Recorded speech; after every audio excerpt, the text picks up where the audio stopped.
Because I feel like, we're back into Marvel. I want to know what the last Marvel movie you watched was and what specifically made you watch this movie. I want you to think about, like, why you're actually watching this movie. Like, is it what we might think it is? Is it the obvious answer? Because, we've had a lot of discussions about the MCU specifically. So, Angela, what was the last Marvel movie you watched, and why did you watch Thunderbolts? Asterisk. That's a good question because I didn't see Captain America. Was it the Mm. Marvels? Mm. No. I think it Marvel. was the Marvels, yeah. Okay, so that's the last one you watched. Okay. And why did you watch this one? Hey, Roy Day. So I think Louis Pullman is a great actor, Okay. and we can talk about we're not there yet, but I saw it primarily because of him. I was like, I think because the that what's the movie called? The I was gonna say Tom Hanks, the Tom Cruise movie that we all saw like 2 or 3 years ago. Um The Tom Cruise movie we all saw, Top Gun? yeah, so Top Gun. I feel like he was handing off, stuff to a lot of the actors because a lot Lewis. of the actors you saw in that movie, they're like next up. So Okay. I really like Louis Pullman. I love the show he did on Apple TV. So it's like this is primarily why I went to go see that movie. What's the show on Apple TV? I think I've missed it. The one with him and Brie Larson. Oh yeah, I did. I definitely missed it, but I know which one you're talking about. I Yeah, saw lots of like trailers and stuff on it. it's pretty good. I enjoy it. Okay. Okay. So that's good to know. So the last Marvel movie you watched was The Marvels, and you're into this because you're like, okay, hold on, Louis Pullman. Okay, I like that. Tej, last Marvel movie you watched, maybe in theaters, maybe not. Maybe you had a repetition. And what brought you to Thunderbolts? The last Marvel movie I watched was Captain America: Brave New World, which I absolutely hated. And I watched this movie one because I watched all the Marvel movies, but also two. Actually, I began to get really excited about this movie when the Louis Pullman character was actually casted to Stephen Yeun, and I was like, "Oh shit! Like we're about to have Florence Pugh and Stephen Yeun in a movie together. Like that sounds like some shit I have to see." I Mm-hmm. thought the promotion material was fantastic, and then when they recast, I had seen Louis Pullman. Obviously, I've seen Top Gun Maverick, but I wasn't. He hadn't really caught me. Like him individually hadn't really caught me. But I mean, I'm not missing a Florence Pugh movie. I just think that Florence Pugh is quite Okay. literally one of the most talented actresses that we have going right now. I think she's a legitimate star. And what Black Widow showed me and other performances showed me is that she can do the real campy, funny stuff, but she can also really do the dramatic stuff.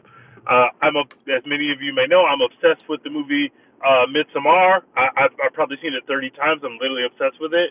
And her performance in that movie blew me away to a point where I became an instant fan. And every time I see her in a movie, whether the movie is good or bad, I always think that she's so interesting. That Olivia Wilde movie, Don't Worry Darling, which was a very stupid movie.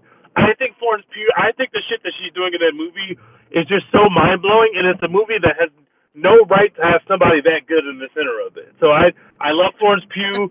Obviously, everybody loves Bucky, and Sebastian Stan had a great year. So, and then the hit, the A24 trailer hits. There's no way I wasn't going to see this movie. I was very excited for it. So I was the target Okay. audience for this movie in more ways than one. Okay. Okay. Welcome, Royden. Hi, Royden. How are you? Good to see you. And what we watch chat. Doing well. I hadn't seen you in a while. Figured I'd hop in and talk about a great movie. Hell yeah, hell yeah, let's do it. So, did you hear the question? What's the last Marvel movie you watched? And what actually specifically brought you to watch Thunderbolts? The last Marvel movie I watched was Captain America: Brave New World, and like Teej said, what a garbage heap, man. I hated that movie. I think both Teej and I hated it, and Dex on the podcast said it wasn't that bad, and we had to fight him for the rest of the episode. But Right, right. the um yeah, so what brought me specifically to the Thunderbolts is after the taste that it left in my mouth from Captain America, I kind of was gonna like maybe wait a week or so to go see it, but really word of mouth kind of brought me to it, and that's kind of the power that word of mouth still has at the movies Heck is that yeah. it got an A minus cinema score, and that's not always like accurate, you know, from people that go watch movies. I think like most Marvel movies get a B plus or higher, but it got an A plus cinema score. It got good Rotten Tomatoes stuff, reviews, and that's also not accurate because it's like 3 out of 5 people have to say it was okay. But Exactly. yeah, so that, and I echoed what Teej said, like them centering Florence Pugh in the movie, Man. and you could tell very early on that they were doing that in the marketing. That we were just going to be there.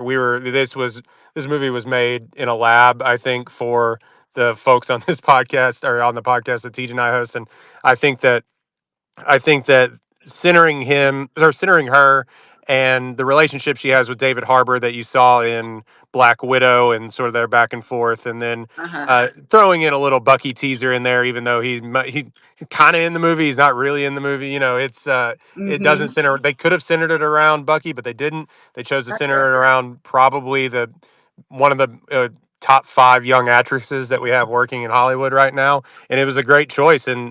And yeah, and look, I'm a sucker for marketing still.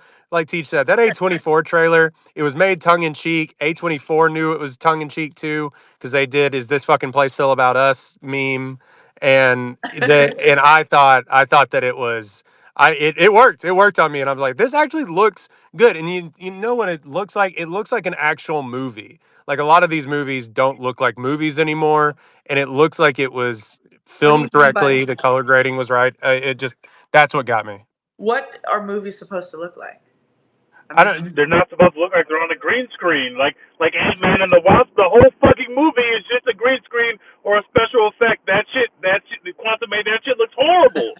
They actually went out to the mountains or Oklahoma or wherever the hell they were at and filmed out there in the desert, and that really changes our experience with these movies. Uh-huh. Okay. Okay. I'm into that. Royden? Is that what Yeah, you Yeah. filming on location, filming correct color grading, proper CGI, not an overuse of CGI. I mean, Uh-huh. the fight scene, I don't know if we're spoiling it, but the fight scene with Centauri or gets a little wonky at times, but like not so much that it's over reliance on it, and Yeah.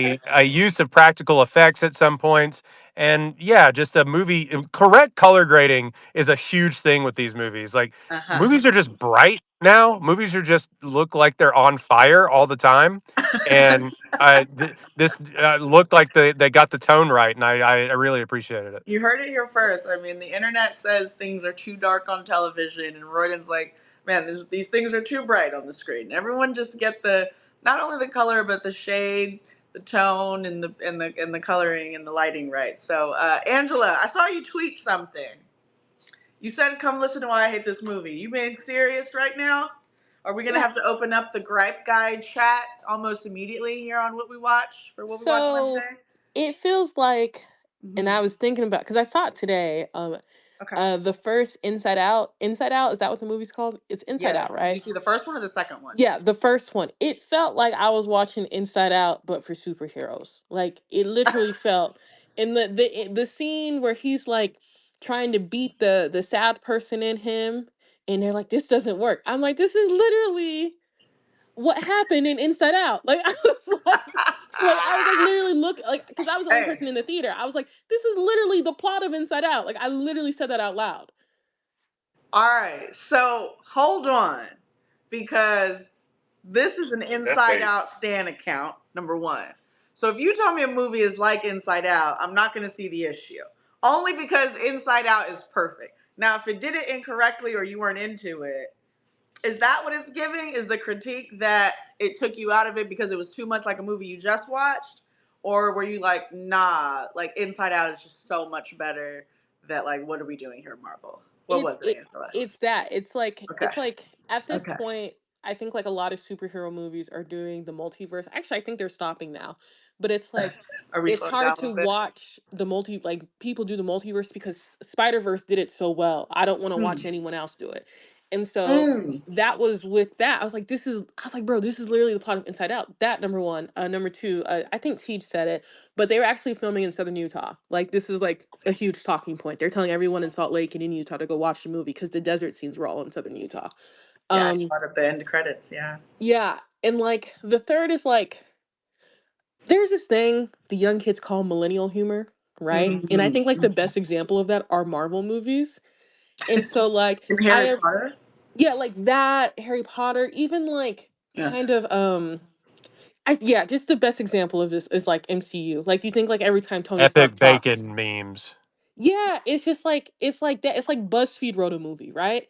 And Okay. so it's just like in a world now where we're like, like we saw like the success of the Penguin and like other stuff. It's just like I kind of don't want to watch just because like a lot of the topics in this movie were so serious. Like Yeah. Mm-hmm. it just yeah, it just felt off to me.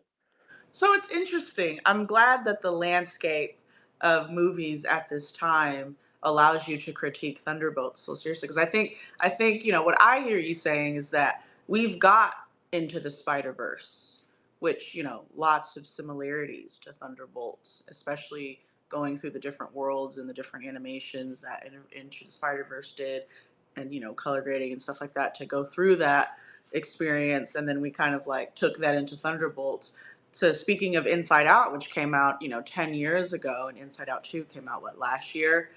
Great, profound, like human experience storytelling that we're actually getting out here. Like these screenwriters, if I may, are screenwriters of the world. Shout out to us. We're feeling it. We have the pulse on like what's going on. But then what happens is you bring Thunderbolts, right? And Angela's like, okay, I get it, multiverse, void of darkness, but I've seen this a lot. That's pretty exciting. That's pretty exciting to me. And that's a very interesting critique. Tej, I want to open up the floor because I was blown away. I have always had a baseline level of respect for Florence Pugh. She is absolutely phenomenal in everything she's done. She is very, very moving on screen. Now, I don't know if that's moving towards greatness, that I enjoy the movie so much, or just that she stands out whether the movie is great or not. I think it's more so she stands out whether the movie is great or not. I can't wait for her to consistently be in movies that I absolutely adore. But she's always in movies shining because Midsommar, Tej knows how I feel. Midsommar fucked me up. I'm not into that movie. I never want to watch it again. I really struggled through that movie, and I love Ari. I love everything Ari does, actually. But that movie really kind of, I love Hereditary way more than Midsommar. So let me just, kind of say that. But Florence was truly the lead here. Like Julia Louis-Dreyfus is gonna be Dreyfus is going to be that girl every time she's on screen, and it's hard to kind of like even talk about anything outside of how great she is. But Florence Pugh be carrying. Florence Pugh can do everything and anything and be in any kind of movie, including a Marvel movie, to Midsummer, to a TV show, to anything. Like she can do it all, which is a very impressive talent that a human being can have. And I'm into it. I'm into it. I was pleasantly surprised at how much she was the movie Thunderbolts. So T, just talk to me a little bit about what you enjoyed about the movie, and maybe kind of integrating, Angela's very interesting critiques. No, Ange is a hater. I'm not gonna address Ange in my comments because this movie is very fun. I really enjoyed it. This is a. I don't mean to sound like a snob when I say this, but this is a real movie. There are scenes in this movie that are just too good. The chemistry between Harbor and Pugh, that you could put that in any movie. Like you like that. That's stuff that they are way overqualified to do the stuff they're doing with their father daughter relationship, and they've already established it in Black Widow, which I thought was a very very fun part of the Black Widow movie. The Black Widow movie had its moments. I like the Black Widow movie, and I thought that even in that movie, I was like, Florence Pugh stole that movie from our Black Widow. She literally like she's overqualified to do a kind of project like this. So her and David Harbour have incredible chemistry. Bucky fucking got nominated for an Oscar, and all of a sudden he's in this movie for 13 minutes, and he's got movie star moments. Like he is the Florence Pugh is carrying the movie, but she's also center of frame all the time. Bucky's got the moments where the crowd is like literally cheering. When he has the scene where he disables the motorcycle, where he's on the motorcycle, disables the vehicles, he's got real movie star moments. Not to mention the fact that he's taking off his shirt for the ladies. Like Yes, he he's just got is. movie star all over him. And when he goes from handsome guy in a suit being a politician to all of a sudden he's the fucking Winter Soldier again, he's beating the shit out of people and using his metal arm. Like That shit just really works. I agree. Having such a having such a big like something as big as depression be kind of the center of the way that you do your villain. The real intimacy that we get between Florence Pugh and Louis Pullman before we know, like I knew I didn't know anything about the Century of the Void. I didn't know who the villain was going to be in the movie. I know some people did. I did not. And so her establishing that relationship with him, I was like, wow, like this is real intimacy that you can pull from any movie. That can be in a Wes Anderson movie. Like that could be like you could. They were establishing real intimacy and real chemistry on That screen, can be in and a then the Wes way Anderson movie. yeah, these two people are talented. Like I said, I've never been kind of captured by Louis Pullman, but I thought he did a great job. I watched it with you, Monique. I turned to you half into the movie, and I was like, "Who is this guy?" Like, this guy's doing a good job. And remember, I thought that was going to be Stephen Yeun, so I thought that was going to be let down by whoever they put on screen because I thought Yeun would have been perfect. Yeun is literally invincible. Like, imagine Invincible playing that character. It's a different movie, but it's still fucking great. Like, Stephen Yeun's very It is, talented. and So I like I Stephen I too. was expecting I was expecting to be let down by the Louis Pullman character just because he was not Stephen Yeun. No disrespect to him. I thought he did a great job. It Agreed. can't be easy to sit and act with Florence Pugh like that. She is incredible, and so to be able to be on screen, being vulnerable with her, could not have been easy. And I thought he did a great job. I agree. iPhone CEO, welcome to the stage. It's what we watch Wednesday. We are talking Thunderbolts. I feel like I want to know what is the last Marvel movie you watched, right? What was the last Marvel movie you watched? And what brought you to watch Thunderbolts? The last Marvel movie I watched was Endgame because I watched the Oh, Avengers Assemble before hitting the gym like almost every other day at this point, just for extra motivation. okay, nice. So as far as this film, I think the biggest disservice I did to this film Mm, was watching it with a Marvel lens, right? Because there actually was mm, good acting in this film. And sometimes I got caught up in waiting for like the CGI, the explosions, the fight scene. Because the climax of this movie, I was waiting for the Marvel isms to kind of show, but they really yeah. more focused on the what the other person said, the inside outness And of it, which I love Inside the Out, by actual the way. storytelling and feeling. Yeah, Yeah, right. So I almost they did this movie did. a disservice by not allowing myself to really enjoy it for what it was. Huh, So I like like when they were in the street after they got beat up by a Sentry, that moment between Red Guardian and Elena was like, I didn't really, Elena, I really didn't appreciate that moment for what it was because I was just waiting for the next attack or the next action scene or whatever. So I that don't is think I a really very did yeah, I don't think I did this movie a service. It's almost like a good rap album where it's just like I might have to go back and listen to this I'm into again. that. Yeah, so I I'm think into that. from That's a very astute observation of yourself experiencing the film, which is super. Oh, I love that for what we watch. That's intense. I like that. yeah, and I'm truly a Bucky Barnes person where like if I had to rank all the MCU characters, Bucky Barnes is just moving up as the movies and TV shows progress. Like his story between where he's been, where he's at, his battle with depression, his best friend, overcoming all of that. I love that he doesn't shy away in it in every movie, and we honestly don't give him enough credit for the story and how he's kind of carrying it. Hmm. So I really want to go back and see this movie. I was rating it out of 10. Right now, I'm at like a 7.8, but I feel like if I watch it again, I could probably get up to a solid like 8.2, 8.3, and if we rounding up 8.5 to 9. So, yeah.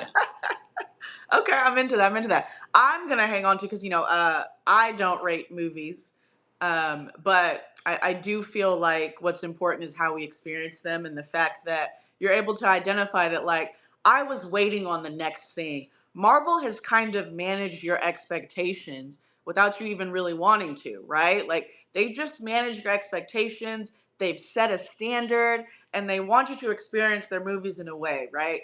One of our closest friends, I hate him, love him to death, but I hate him. He always makes me laugh by saying he has Marvel fatigue. And so part of the reason I asked that question is because I do feel, and it doesn't, feelings aren't facts, but I do feel like there's not as much, hoopla around this Marvel movie.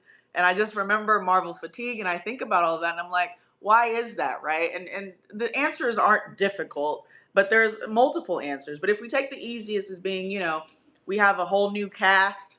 that we're kind of getting involved with. If you're not heavily into the comics like I am, you go in, you don't know who Bob is, slash Robert, slash Sentry, slash, whoever, right? Like, if you don't know all of that, you're kind of going in and you're really experiencing Louis Pullman, you're experiencing Florence Pugh, you're experiencing Sebastian Stan, and who's the character that played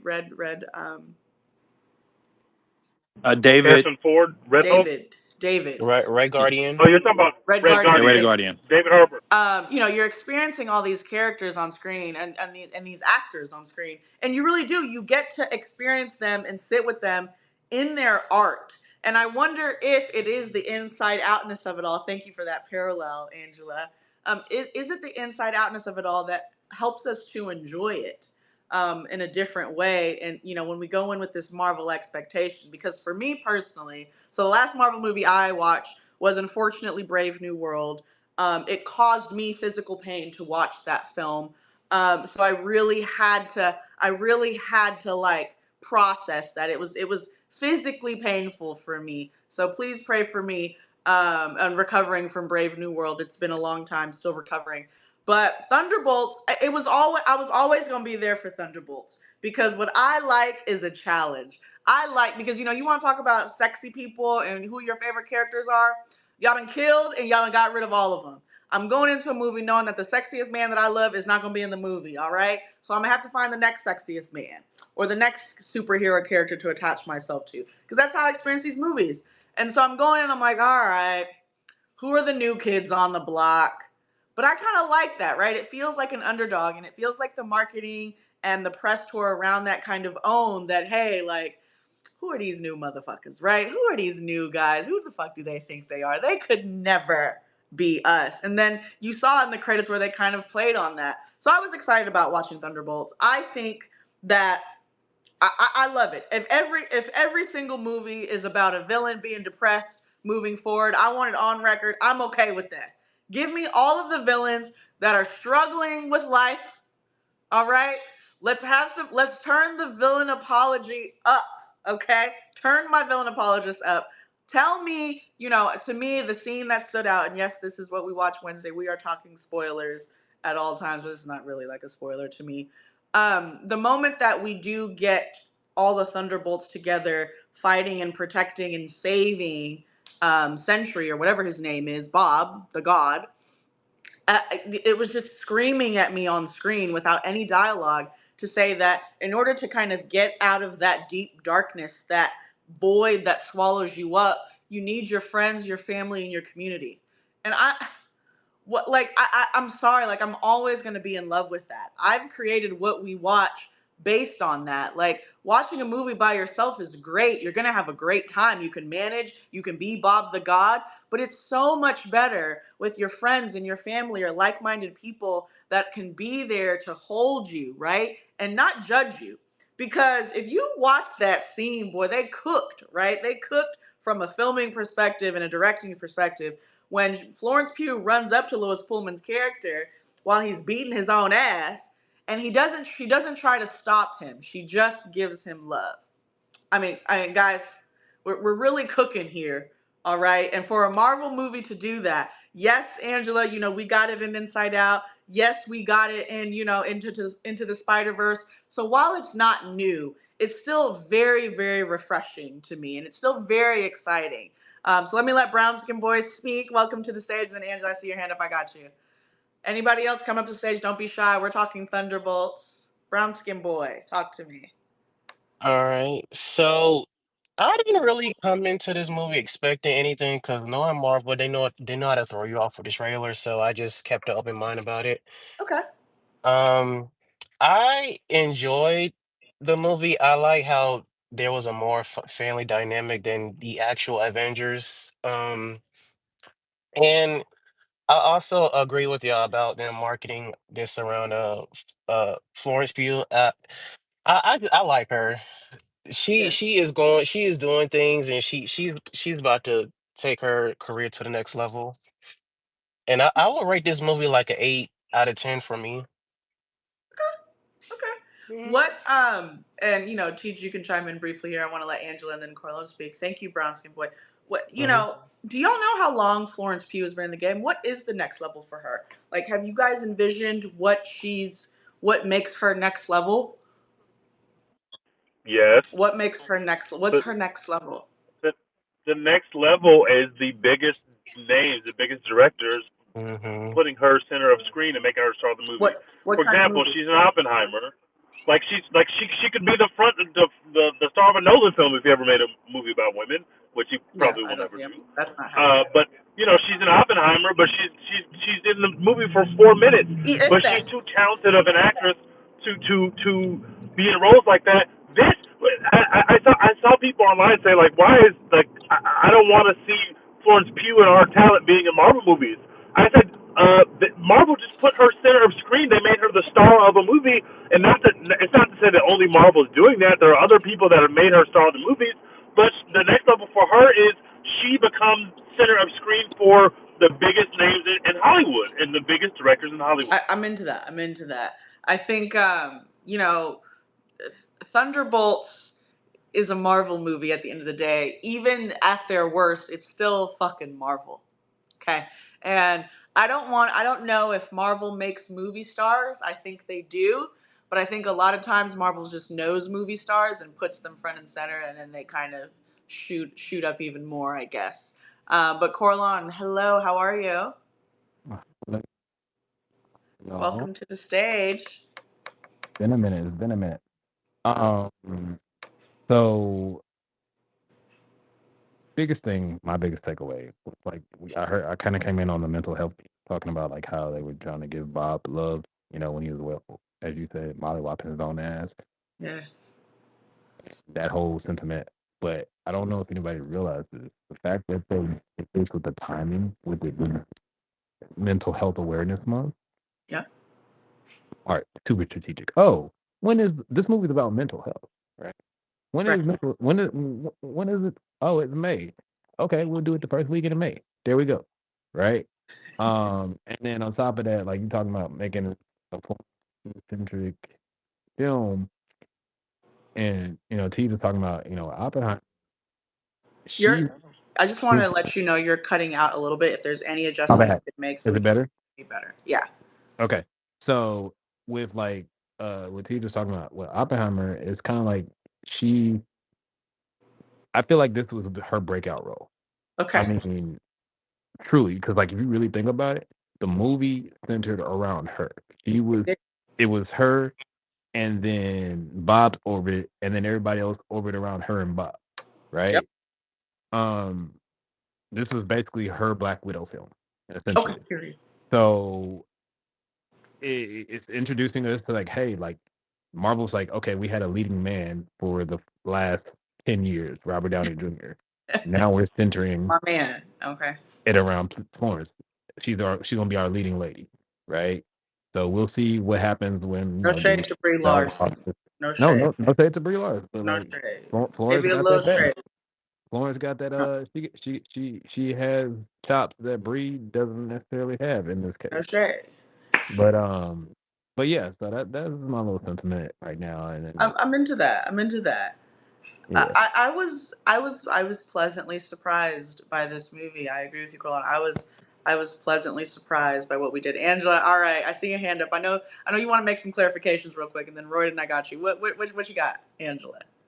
Okay, I just realized why this movie. Okay, there is okay, and I'm sorry. I don't like. It's a good movie. Like I'm not You saying ain't it's gotta say terrible. I'm just sorry. saying. Talk to us. I'm Yeah, just saying personally. I didn't. It wasn't the best movie I've seen this year. yeah. But there is literally a plot of this exact episode in Gen V. Like that's why maybe I was bothered by Okay. this whole this is why Into the Spider-Verse, Inside Out, yeah, Gen B, Gen like Succession. I'm just kidding. literally in Game Gen of V they Thrones. have to go in the girl's head to save her from herself because she's so depressed. Like this literally it was one episode. But like one thing I do want to mention, and so like I think Julia Louis-Dreyfus is amazing. Veep Oh, is one of my favorite shows of all time. But why does no one talk about she essentially plays the same character in every role that she's in? Like okay, but is that a problem? it's not a problem. Like it's not a No, problem, but why does no one mention this? Because like literally every time she was on the screen, I'm like, oh, this is Selena for vice president, or this is Yeah, Selena for president. Like as she should be. Are we not into it? no. Angela's not into it. this is nasty hate. Angela has a lot to say about this movie. Royden, what do you think, Royden? I think that woman is a billionaire off of doing one character, so keep at it. I think I think I just wanted to go back to this in the concept of like trauma and where we are with that in Hollywood, because I'd Mm-hmm. be interested to get your take as a screenwriter, because you mentioned all those movies that do sort of the same thing, and more superhero films or properties are starting to build on this idea of trauma, and hey, we're people too, on top of all of the great suits and Right, muscles and everything else. right. Because even But Thor 4 touched on it too. But yeah, there's a concept in film criticism right now that everything from people, because we're over therapized as a country almost, or as creatives, and uh-huh. so everybody is trauma dumping into their films, and so at a certain point it makes for compelling cinema, but Correct. there is a point where there is diminishing returns with it. So I do understand that criticism, but I think in Marvel, where everything has been sort of wrapped up in this neat bow outside of Endgame, when you have Tony Stark die Right. and these people make these sacrifices, Marvel hasn't explored this on a larger scale. So when you get something like this in a Marvel movie, regardless of if it's been done in other properties, I feel that it goes a long way, and people get a taste of, man, that was new and refreshing for whatever Marvel has been doing. And because I think in the very end we have this formula, and the final boss fight, quote unquote, is so profound, I think, for this movie, because the reason that people hated Shang-Chi, even and Shang-Chi I was love such a Shang-Chi. I love Shang-Chi. I love the first two-thirds of Shang-Chi. The problem with Shang-Chi is that everybody, and this goes for multiple Marvel films, they have a big CGI fuckfest fight at the very end of the movie after making it I like a just ground level thing. And so I think the ending result of this movie not being that and turning it on its head, and hey, we're just gonna hug it out instead. I kind of left and I looked at my wife and I said, they didn't really have a big boss fight at the very end of this, and I really appreciated that. okay. Okay, I want to let Nem speak because I have a lot to say to that. Nem, I'm gonna let you speak. Royden, the 3 points I'm gonna cover. Number one, and this takes us back many years to the Shang-Chi. Um, when everyone became CGI experts, and I'm being a little bit facetious about that because I get it, but I do want to challenge it a little bit. And then the two other points you made around kind of injecting so much therapy speak and trauma dumping and darkness or whatever into film. And kind of like how that's being marketed and how that's affecting the rest of us, and if it's good, right? The expectation of going into a Marvel movie and seeing this, I would be shocked. I want you to find me a tweet that somebody said, I knew they were going to go this route. I knew Thunderbolts was going to go this route of this profound depth and void of this new character. I knew it. Like that's fun. But Nem, go ahead. We'll talk more about it. Hi Nem, welcome to the stage, my guy. Hey, hey, good evening. Thanks for having me. Um, yeah, been away for a minute and it feels good to be back here and y'all buzzing about all the shows and Yeah, movies that have dropped. So it's good to hear. yeah. But as far as uh, Thunderbolts, I have not seen the movie yet, but I have seen Sinners. So, but I You know and what? That's I bars. That's bars. Actually. But I caught the Sinners 2 what we watch. So Uh-huh. I've caught feedback on that. And I'm gonna let y'all get back and focus on the Thunderbolt. But yeah, Sinners was a great movie, and we can talk about that another time or a little bit after y'all get off on Look, your main points. So we've got Sinners Part 1 and 2. Honestly, if we talk about Sinners in every What We Watch chat for the next 2 years, I'm okay with it because it matters. It's an explosion of culture. It's injected into us. It's revitalizing film in a way that not a lot of us could have, anticipated. So thank you, Nem, and that's my guy Nem, y'all, from back 2011, 12, 13, Yeah, yeah, we one of go, them go years. We way go way back. back. We go way, way, way back, way Back in the back. time. Yeah, yeah. So thank you for joining those chats too, Lukeman, Luqman. Did I say your name right? Yeah, yeah, you said my name right. Okay, welcome. Talk to me a little bit about Thunderbolts. We kind of answered a couple questions, but just tell us how you really feel about Thunderbolts. Yeah, so for me, well, yeah, okay. For Marvel movies in general, they've just been like they felt recently like filler movies to go like an excuse to go to the cinema with friends and family in a good way, not a bad thing. But so I went in not really knowing what to expect because I avoid trailers and stuff because I don't really want to know when it comes to Marvel stuff. I was a big fan back in the day, and I learned too much about the universe and whatnot. So I was like, oh, Shout out to every those. movie I know Shout out to is those of us spoiled. who don't watch trailers. Yeah, yeah. So I went into this movie. I'm like, all right, I know Florence Pugh's in it. It's gonna be fun, I assume. And it was better, much better than I thought. It was like that. It felt like they trusted the cast and crew to like do something unique compared to typical Marvel projects, where like, it's like first act characters, wit, jokes, blah blah blah. That's cool. And then like usually it's the stereotypical fight best spectacle stuff. But I like that they stuck with the theme and they like trusted the Yep, director and guys to like and the make actress. a movie, and it felt isolated in a good for the most part. Like this is its own thing. It's Marvel, but it's like its own thing. We're trusting like we're gonna do a full first, second, third act of a movie, and I like that about it a lot. Yeah. Okay. Shout out to. I mean, here's what I'm hearing: is people saying like, TG, you said it. You're next. Like, this is a movie. Like, this is an actual movie. This feels and looks like a movie, and it's very interesting because what y'all are also saying is that Marvel has been kind of maybe giving y'all a little slop lately, or you feel as Yeah, though Marvel. it's a little too much. Wait, we're back to filmmaking in the Yeah, superhero Marvel Cinematic Universe. definitely. It felt formulaic for a little while. Some of the projects and like I don't know, like for every Marvel good or great movie they have, there's like two or three mediocre ones or more. Okay, okay, So I we got a enjoyed this ratio. one doing the same thing. Yeah, Tej, what do you think, TJ?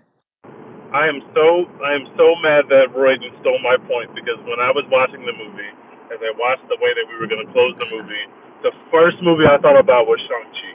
Because I believe that the first two acts of Shang-Chi are so fucking incredible that if they had not done the shittiest possible ending and big fight with the big fucking CGI dragon at the end of that movie, we would talk about Shang-Chi in the same vein we talk about Black Panther.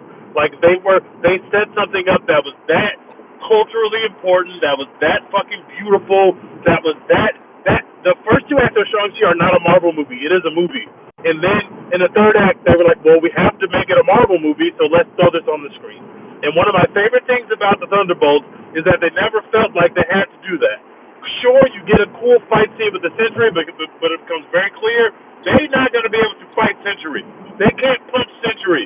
They can't kick Sentry. They can't shoot Sentry. So we have to end our movie in a different way. And I just thought it was such a bold and smart decision that I'm going to give you something a bit different to end this movie. Our big fight scene at the end was an emotional fight, not necessarily a physical fight. Like, there's a physical aspect to what they were filming on camera, but I thought it was such a brave decision, and I wish that we had the foresight to do that earlier with Shang-Chi, because I truly think it would be top five classic Marvel movie if we were brave enough to make that decision. So if I'm the director of Shang-Chi, I watched the Thunderbolts and I'm pissed. I'm like, damn, if I had done that, I could have made a fucking perfect movie, but I couldn't do that because Marvel wouldn't let me, or I wasn't brave enough to try to ask Marvel to take a big screen Okay, investment. well, And the thing about Shang-Chi that makes me the most mad is that this one ended like they ended it with a metaphorical fight. Shang-Chi could have ended it with an actual fight. Like we could have had an actual showdown. It just could have been we're iterative of all these ancient and Chinese kung fu movies. We could have literally just did what they did, which was to have our two people face off and fight. We don't have to have any monsters. We don't have to have any dragons. We could have had the whole village is on the line, and two people have to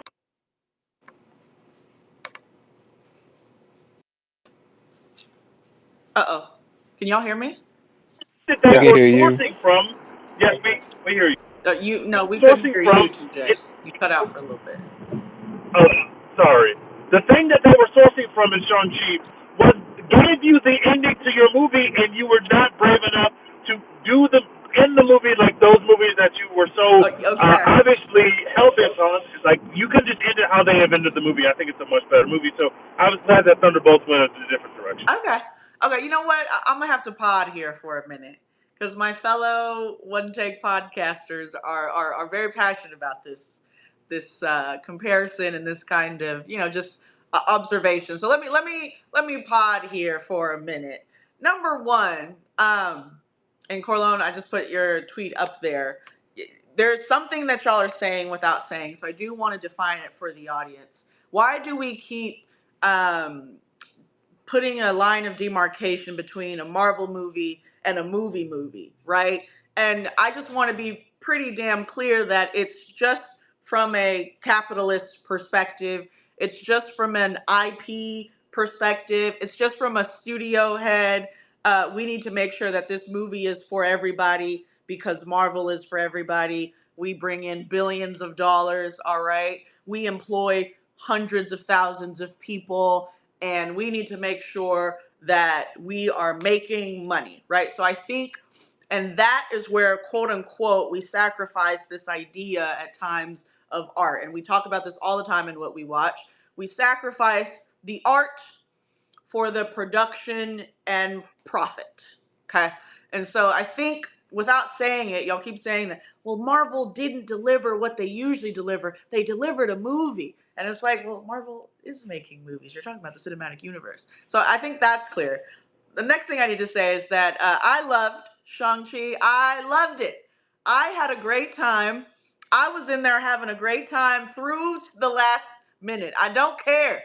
I'm not a CGI expert. I love the dragons. I love a dragon going through and doing everything and putting water everywhere and shoot. Like I had a good time, you know. And then I get on the internet and I'm like, oh God, y'all didn't like it. It was not enough for you guys. It was too campy and too whatever. Like, well, I don't even know what it was. It was just too much for y'all. But I had a great time.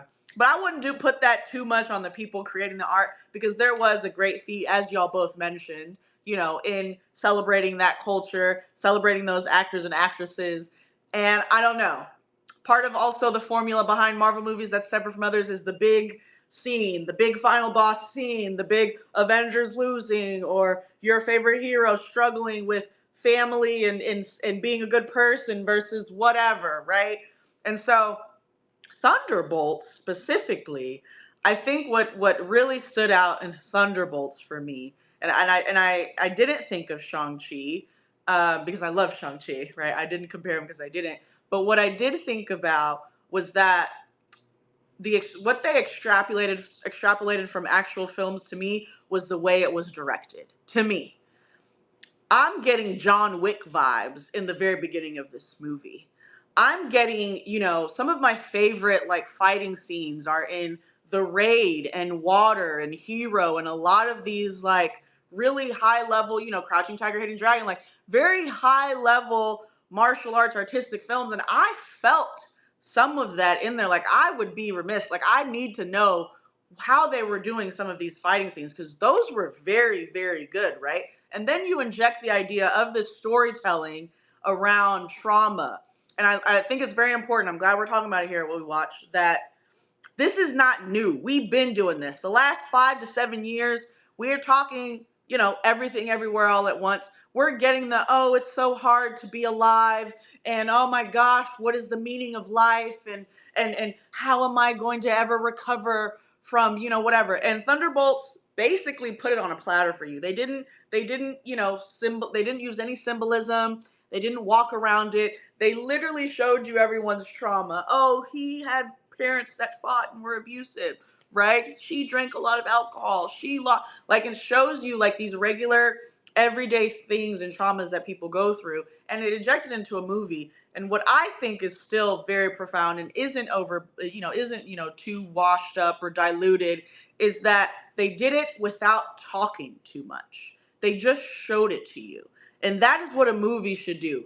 I am a big fan. This is what we watch. I am Miss Peacherino. I'm a huge fan of silent films. We don't get that anymore. The reason why I'm a huge fan is that's the director and the actor, and you have to tell the story without any dialogue, without any monologues, and that is very, very hard. And I think that Thunderbolts had a lot of those moments where we're just looking at Florence and we're just looking at Lois Pullman and we're just looking at them and they're like, damn, what is it like?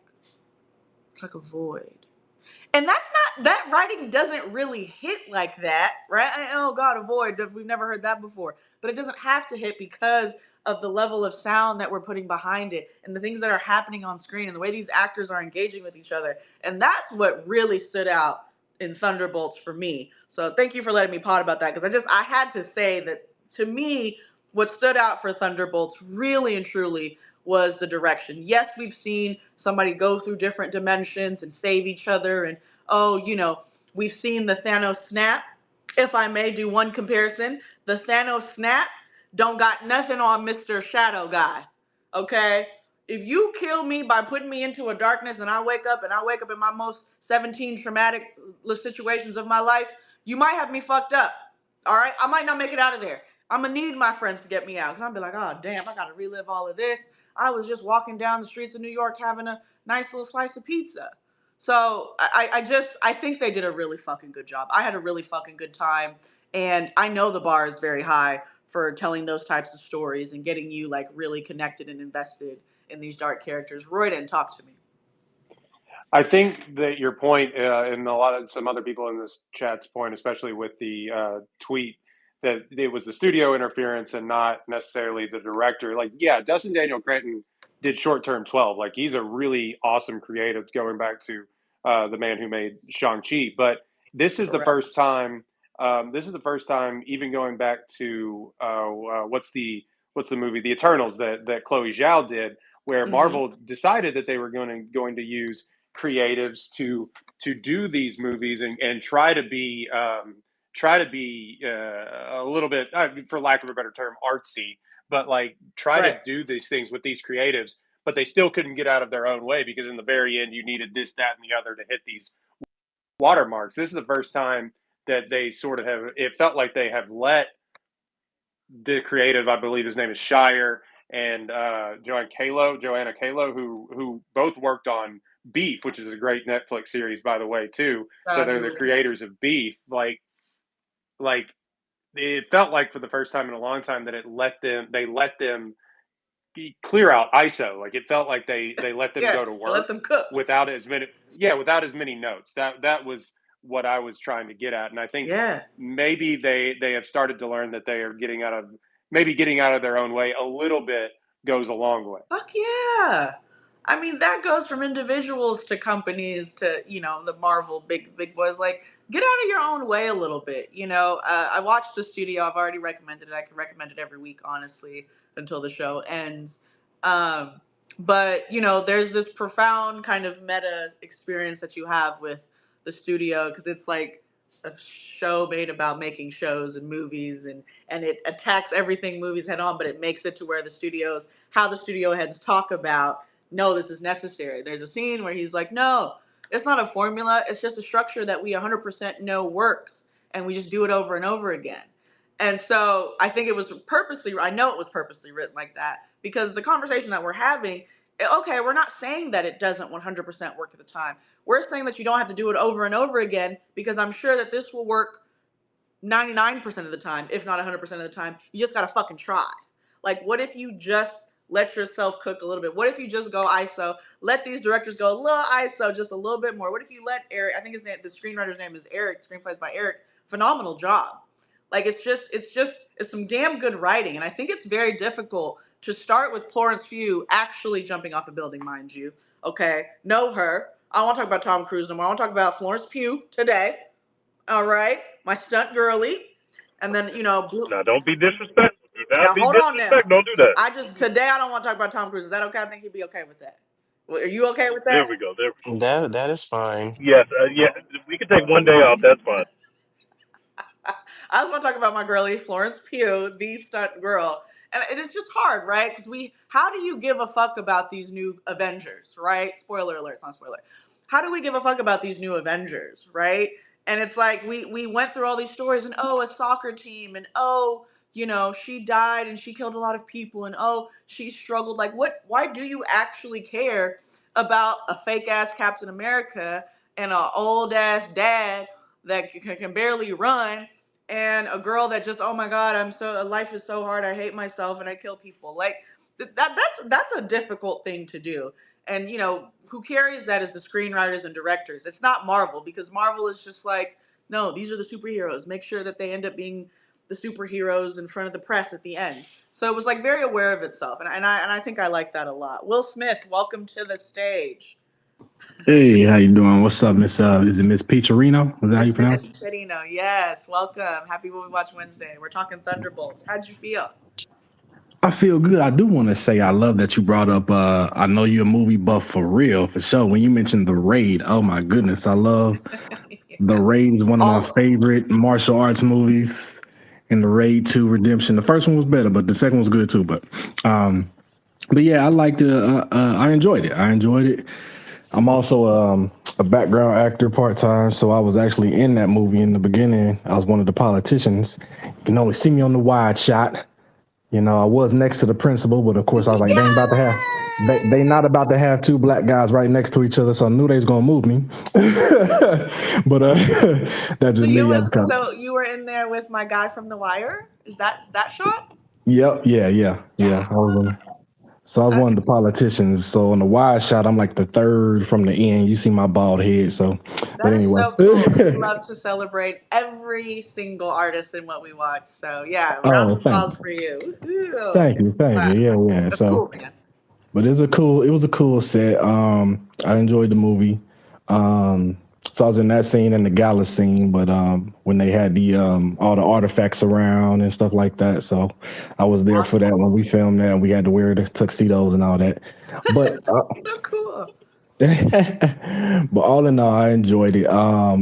When you when you start comparing like the Shang-Chi and stuff, I really think about it. Made me actually think about um Falcon and Winter Soldier, the TV series. I think people kind of sleep on how good that actually was. I am Um, absolutely sleep on that. I'm sleeping. oh my, you didn't watch Falcon and the Winter Soldier? I was asleep. Oh TJ, man, help me out I here. TJ, I'm so sorry. oh Falcon and the Winter man, Soldier. Mid. oh He did not man, help me I out. loved it. I enjoyed it, but I Yeah. like how they so they really brought like the human. Sometimes you can forget the superheroes, and somebody probably already mentioned this, that they're actually human and that they deal with Yeah. issues and just like in when they had which one was that one with the blip? I think that was actually in Falcon and Winter Soldier where they came back and um, Falcon was dealing with some issues with his family and they had to deal with having to sell a boat or something and not having enough money. I'm like, it's wild how they have these superheroes doing all this and they struggling financially. Like, you know what I'm saying? It's like they out here struggling and, That's facts. Yo, and dealing all with right. When they issues. made him, all right, I said, all right, bro. Yeah, I yeah. couldn't. I couldn't. Trying to go to the bank and dang, like Exactly. real. Captain America can't get a Yeah, bank They loan. did Captain it America again was in this also movie. struggling. Yo, Look, yeah, right. So if it's like my if it's my name is crazy. the name They of they this country, they got Falcon suing like Drake. Like they got Falcon went to court to talk about how the Avengers Falcon pulled the Drake. That's crazy that the new Captain America pulled the Drake like that. What do you mean Captain America went to court? Are you serious, bro?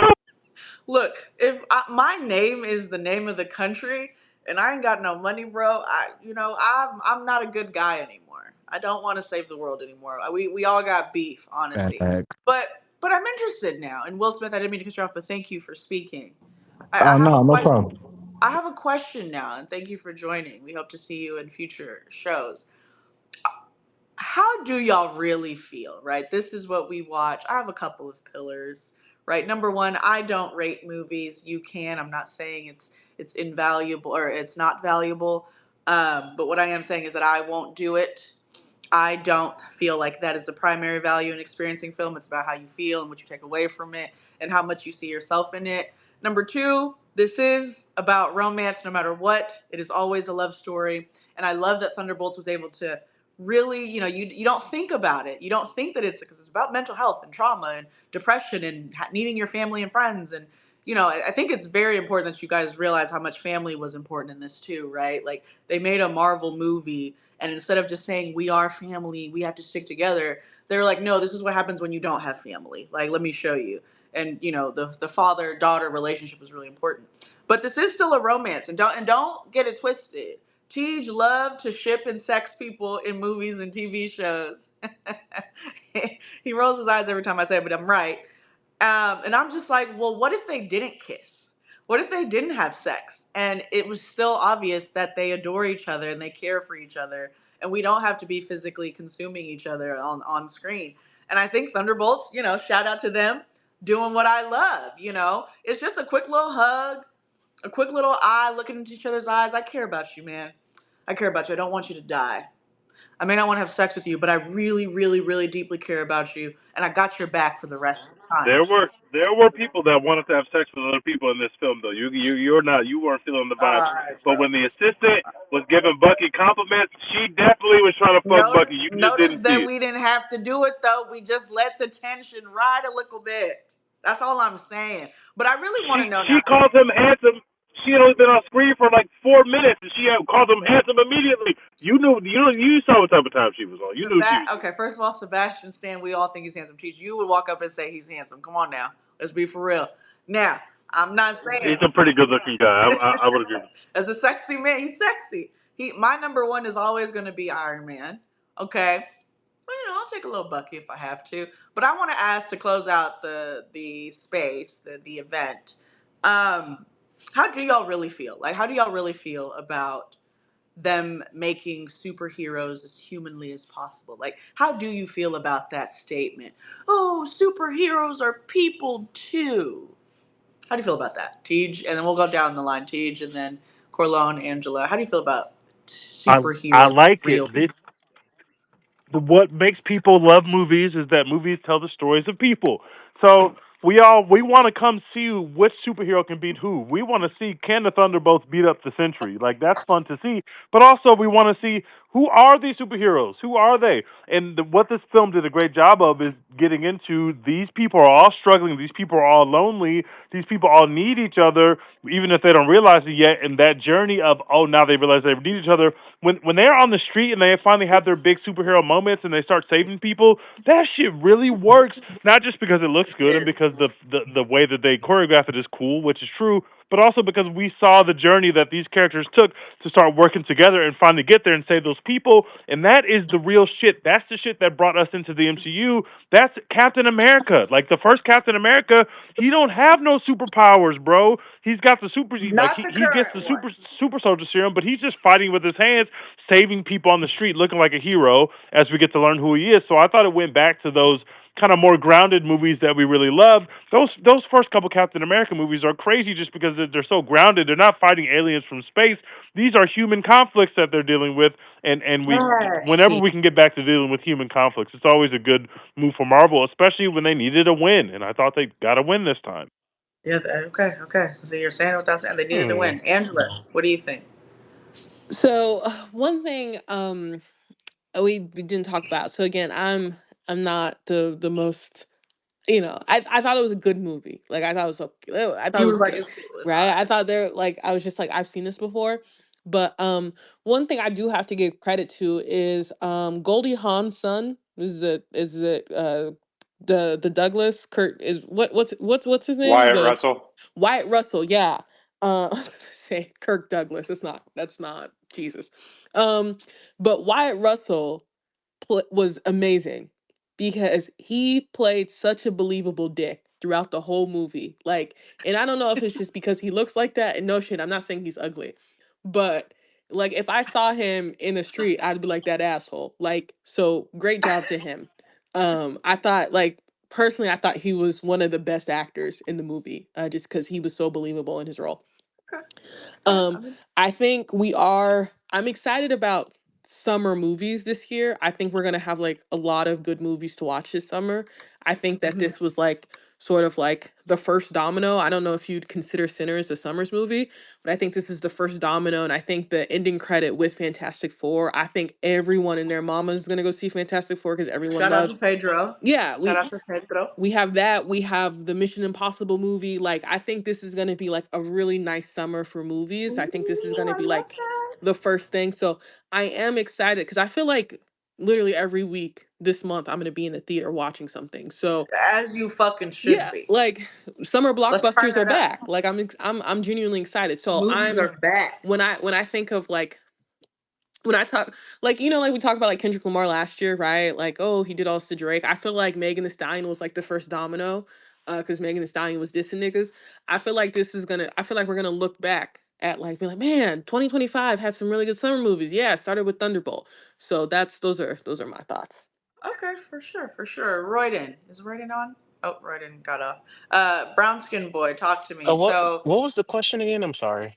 how do you, of course, yeah, thank you for asking. How do you feel about them, making, oh, superheroes are real people too? Like we're getting back into that. How do you really feel about that? Is that like, do we need that? Do we appreciate that? It depends on what kind of missions they do, but I just feel like you need to have a group of people with unique abilities. That's just like my take on it, because like Yeah. them going against Century, like you're going against a god level character. The same way Yep. Ant-Man was going against Kang, it didn't make sense to me. Right. Um, and I mean Thor, this was probably would have been a good mission where Thor could have helped out, but then I don't know because he might get dragged like Thanos did him. But Yeah, it was interesting, right? It's like we get these the new kids on the block. We do the whole superheroes are real people too. I think what you're saying for it worked for me because if superheroes are real people too, then I want them to be damn near invincible, and I want the division of being a superhuman or superhero, supervillain to a human to be so fucking far apart that like I struggle with seeing the humanity in them. Like I love that shit. It has to be. I don't know if I like the superhero or real people, but I do like the super villain or the super, the super anti-hero is a real person too, because that kind of creates this morally ambiguous thing that I really fuck with. Like mhm, I'm into that. Royden, what do you think? Thank you, Brown Skin Boy. mhm. I think the moral ambiguity, I think, peaked with Thanos as far as, especially in the Marvel movies, as far as, I agree. I mean, the Thanos is right memes thing has gone on too long and too far. But I think that at a certain point, I do want to get back to villains sort of just being evil, just Villains. Yeah. sort of like the Green Goblin was in the latest Spider-Man movie, where he just broke Yeah. bad and There's never really returned. He kind of had a yes. facade, but he was just evil the entire time. But so that's my take on that. But as far as making the heroes be actual people, making them have backstories, I Real think, people. Yeah. yeah, I think what goes into this that we've sort of lost is that when in every comic book there's a backstory before these people become super, before they become what we Of know course. them to be. And so I think that's a driving plot of a lot of these things that we've lost over the past, because these superheroes, they kind of just show up super. And that's why Iron Man worked. That's why the original Captain America, for all its flaws, worked, because we have these people that we're invested in. And I'm not saying you necessarily need a solo movie to do that. They made us care about these characters that we hadn't seen. We hadn't seen Wyatt Yep. Russell's, super soldiers sent for what, 4 years? We hadn't seen these Yep. these characters. We hadn't seen Ghost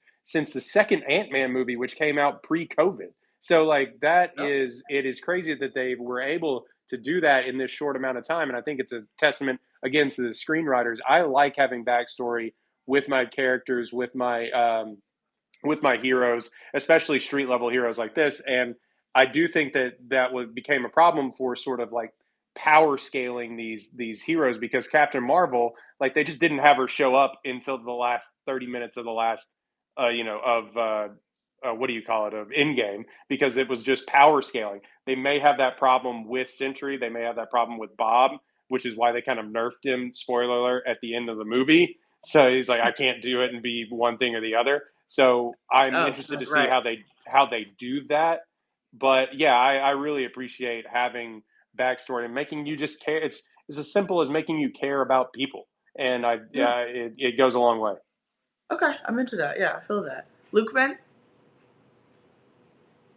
So yeah, I don't mind, superheroes being people, uh, if they specifically like have a strong story for exploring that sort of theme.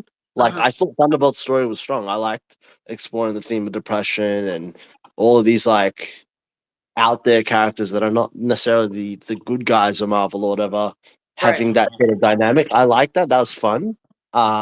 Props to the writers for making that story. It's cool. But yeah, as long as it has a good purpose, it's cool. But I'm into I that. still do fuck with superheroes just being good people as well. Just like no moral struggle in that part. But the I think it's great that villains exploring villains having legit faults, like regular human faults, like whether it be Yeah. big Okay. ego or big depression or anger issues or whatever the case may be. That stuff is cool to explore and write about. I like that. Okay, I'm into that. Okay, good. Good. This is good. This is good perspective. I want to know, like, what's the pulse for those of us in what we watch. Henry, welcome to the stage. What do you think? Yeah, I think in general it's important that these superheroes still maintain some form of humanity. I think that's why to me, Why? Yeah. Superman in particular has never really been an interesting character to me because I mean he's all powerful. He's Uh-huh. his villains are not particularly strong, so it's like what else outside of that is there outside of the fact that he can fly and he's super strong? So it's like you know, Uh-huh. and if you look at all these recent content in superhero stuff, all the intriguing characters have some form of, quirk or some humanity to them. Even look at somebody like Homelander from The Boys. Like, yeah, he's outwardly evil most of the time, but he has like some form He of needs mother's milk. eh, mother's Yeah, milk. that's the Jesus he Christ. needs breast milk. That's the character. I just love that Homelander needs breast milk, and then like his name is Mother's Milk. It's crazy to me. It was just crazy. But yeah, these Yeah. superheroes need some form of human traits to latch onto. Like Roy Hmm. referenced in the first Captain America. Like the first time you see Steve Rogers jump on a grenade, granted it's a fake grenade, but like from that point, it's like okay, that's who that person is in a nutshell. So I think at Yep. the end of the day, they need some form of like human totem to like tie 'em to, a relevant good story. I'm into that. I'm into that. Will Smith, what do you think? Yeah. Do I have an echo? Because I hear echo with y'all. I don't know. No, you don't have Oh, echo. I mean, okay. be able to speak up. Um, Probably just my phone. So I love. I think the backstory is actually. I think it's a necessity. I mean, I think it gives more to the story because what you learn is where does their moral compass derive from? Because essentially that's going to determine whether they're a superhero or a villain, or either they straddle a line. And I think you can see that. For example, you can see that in The Punisher and Daredevil. I don't know if anybody watches that, where the Punisher is like more about vengeance. Daredevil wants justice, and he wants to do it the right way. And essentially, like Punisher ain't pulling no punches. He like, man, I ain't with all that stuff. Like I'm taking him out. You know what I'm saying? And so it's like, but you see the reason being, if you know his backstory, how his family was killed and everything. And so it's good to see like what is the foundation of what drives them to make their decisions Huh. when they have so much power, right? Yep. Even in the show The Boys, you can see how like I love that show because it's like, oh wow, what if you did have superheroes who were like pretending to be good but were really corrupt, almost like you know what I'm saying. So it's like Yep. I think it definitely matters to. I think it gives more to the story when you know more about how did they come about, what is their origin. Oh, I know why they're this way because this is what happened to them in the past. They haven't dealt with their issues, just I'm like into us that. I'm into human. You know what I'm saying? So Yeah, I feel yeah. that. I feel that. I appreciate all these perspectives. That's very interesting. I'm glad that y'all are here and what we watch sharing them because we hear a lot of chatter online, and this is where we come to really say it with our chests and really kind of get an opportunity to kind of talk about why we understand it this way and why we experience this way. And if you hear everybody's perspectives, it makes sense. No one's in here like not necessarily making any sense whether we agree or not. And so it's really cool because I really enjoyed this movie. I was super excited to talk about it. I don't feel like enough people watched it, a la Endgame, a la even Thor 4, Thor Ragnarok. Like, if I compare it, I feel like not enough people are into it, but I know that it's kind of, the formula where you kind of have the new kids on the block, right? You have the new Fantastic Four, you have the new X-Men, or you have whoever, right? You have the new group, the kid Avengers. And unless you're like really tapped into the comic books and the lore and everything, you're kind of like, all right, who are these new people on screen? And I think Thunderbolts took a big swing, and I think they hit a home run on it personally. I think one of my favorite things before we close out, number one, make sure you are at our film festival. It is so much fun. We basically do what we're doing right now, but in person, really celebrating and uplifting the amazing filmmakers. Our event is August 23rd here at the Gloria Kaufman Performing Arts Center in Hollywood. I'm telling you, you don't want to miss it. But before that, too, you don't want to miss and be a part of the beta version. If you've been in these spaces, you get to be a part of the beta testing for our What We Watch app. It's going to be so freaking cool. It's going to be so amazing. I'm very excited. We're raising a lot of money for it, and I really don't want you to miss out. I want you to be a part of that. Our first few users will be getting, exclusive access to all of the stuff forever. So I'm very excited. But what I wanted to say about thunderstorms, love thunderstorms, Thunderbolts before we close out is Julia had a fucking bar, y'all. Like, Julia spit when she looked them dead in the eyes and she was like, wait a minute, sweetie, my little assistant.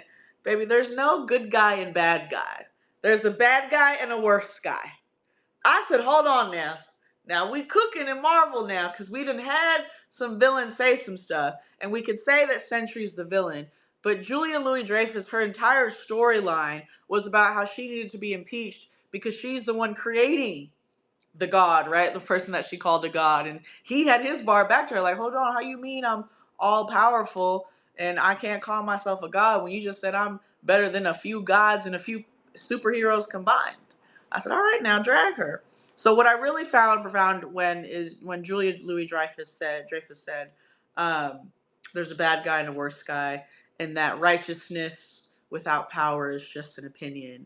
And this is Twitter, and it just made me laugh as a hashtag heavily online person. It was just like, what, that's exactly what it is. If you are just righteous without any power, it's just an opinion, and it doesn't really have an effect, and we can decide how we experience you or anybody else. We don't have to be scared. Everything is our choice at that point. And I thought it was very profound, and I hope that theme kind of rings through and becomes a common thread later if and when we see Sentry again, because I know there's a lot around that. So thank you everyone for joining. Happy What We Watch Wednesday. We'll be back next week. Tweet me, hashtag What We Watch. Tell me everything you enjoyed. Tell me what you want to see out of the next few spaces, and let me know. Maybe you can co-host with me one day, because we cook. Thank you so much. Bye-bye.